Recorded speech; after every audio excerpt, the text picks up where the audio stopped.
Avec nous pour en parler, la fiscaliste Marois Risky. Bonsoir. Bonsoir. Jusqu'à quel point aujourd'hui ce qui a été annoncé est déterminant, est important?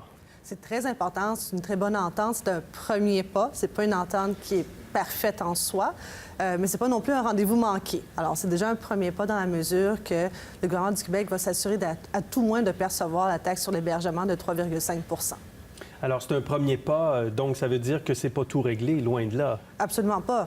Dans la mesure que la TPS et TVQ n'est toujours pas perçue parfaitement, parce qu'on s'en remet aux personnes qui offrent leur logis pour qu'eux-mêmes remettent la taxe de vente applicable et non pas à Airbnb, alors que dans d'autres municipalités ailleurs dans le monde, c'est vraiment Airbnb, la plateforme elle-même, qui perçoit la taxe de vente, la TVA ou la TPS, par exemple, en Australie ou en Nouvelle-Zélande, et la remet au gouvernement. Mais on nous dit que ce sont des petits fournisseurs et que s'ils ont des revenus de moins de 30 000 ils n'ont pas à percevoir la TVQ et la TPS. C'est la loi, ça. C'est la loi actuelle. Et c'est pour ça que l'OCDE, ainsi que d'autres pays, ont modernisé leur loi et sont venus changer le libellé de la loi. Donc, il n'y a absolument rien qui empêche le gouvernement du Québec de demain matin de moderniser sa loi avec de concert, évidemment, à Ottawa, pour s'assurer que des petits fournisseurs soient redéfinis à l'ère actuelle.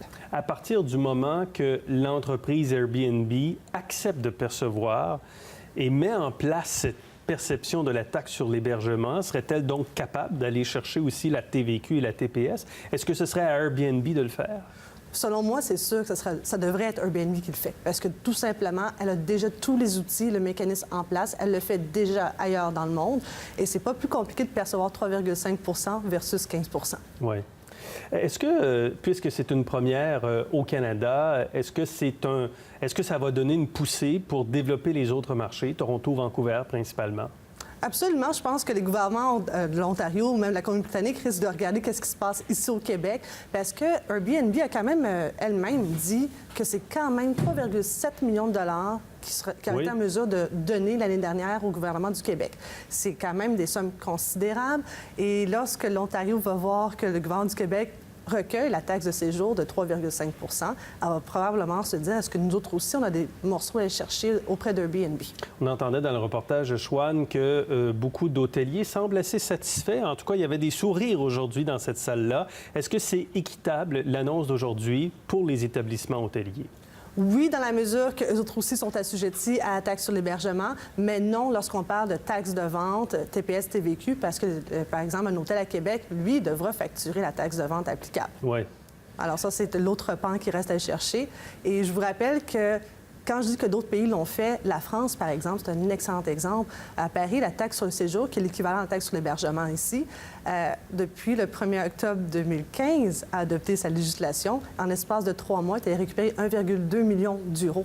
Oui, ce qui est considérable. Oui. Alors nous, on a juste 2 ans de retard sur la France. Bon, mais alors, mieux maintenant, que jamais. Mieux vaut tard que jamais. Est-ce que le gouvernement du Québec, puisque là, on demande à des enquêteurs de Revenu Québec de surveiller ça, puis même à temps plein, ils vont travailler sur ce dossier-là, est-ce que ça veut dire que le gouvernement du Québec pourrait demander des informations à Airbnb sur certains locateurs? C'est une excellente question, mais je vais d'abord la diviser en première étape. Ça va être sous la gouverne de Revenu Québec, mais il n'est pas clair, lorsque j'entends la ministre du Tourisme, est-ce que c'est des inspecteurs du ministère du Tourisme qui vont être chapeautés par des gens du ministère du Revenu du Québec. Alors, c'est ça qui doit être clarifié. Quel sera leur rôle? Est-ce que leur rôle, c'est de vérifier que les taxes de vente sont perçues ou est-ce que les gens ont leur permis pour accueillir des gens chez eux, un permis d'hébergement? Alors ici, il faut qu'on vienne clarifier leur rôle clairement parce que ça ne sera pas la même façon de penser pour quelqu'un qui est un inspecteur pour remettre un permis d'hébergement versus quelqu'un qui collecte les taxes. J'ai compris ce matin que c'était vraiment des gens de Revenu Québec qui allaient faire de l'enquête. Donc, est-ce qu'ils vont pouvoir aller chercher de l'information auprès d'Airbnb ou Airbnb protège les locataires? Dans l'entente qui a été signée, celle qui a été dévoilée aujourd'hui, Airbnb a jeté de mandataire de façon volontaire et ne remet aucune information.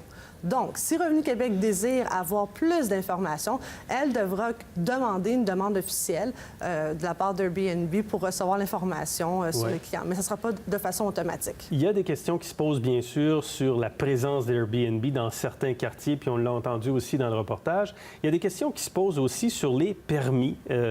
C'est pas tout le monde qui fait du Airbnb qui a des permis. Loin de là, on ne l'a pas réglé davantage, cette question-là, aujourd'hui. Non, puis on aurait pu le prévoir dans l'entente, dans le sens qu'on aurait pu demander à Airbnb, est-ce que ce serait possible pour vous que tous ceux qui affichent via votre site vous démontrent qu'ils ont obtenu leur permis pour que vous puissiez vous aussi mettre le logo d'hébergement et montrer que cette personne est en conformité avec nos lois actuelles au Québec.